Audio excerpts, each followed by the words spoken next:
গত 5ই আগস্টে আজকে আমরা 2025-এর জুলাই মাসে আছি। 2024-এর জুলাই আগস্টে যে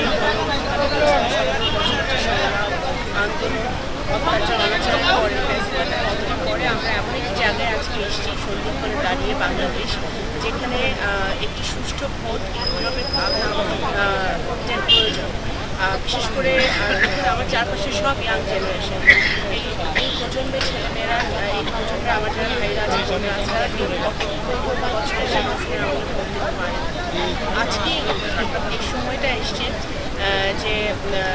এই অন্তর্বর্তীকালীন সরকার প্রধান উপদেষ্টা ডক্টর বলেছেন যে ফেব্রুয়ারি মাসে নির্বাচন এবং সকল রাজনৈতিক দলের সাথে কমিশনগুলোর যে বৈঠক হচ্ছে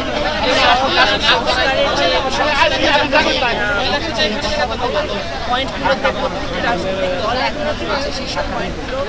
অতি দ্রুত বাস্তবায়ন করে নির্বাচনের দিকে যাওয়াটাই বাংলাদেশের জন্য, বাংলাদেশের জনগণের জন্য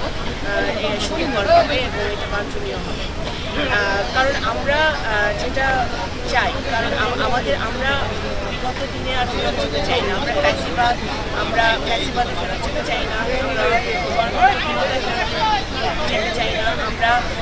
সংবাদপত্র স্বাধীনতা চাই, আমরা সাংবাদিকদের স্বাধীনতা চাই, আমরা কথা বলার অধিকার চাই, আমরা আর আয়নাঘর দেখতে চাই না, আমরা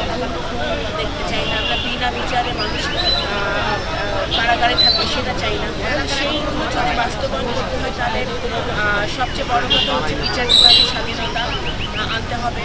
নির্বাচন কমিশন স্বাধীন করতে হবে, সব গণতান্ত্রিক প্রতিষ্ঠান যেগুলো আমাদের ধ্বংস হয়েছে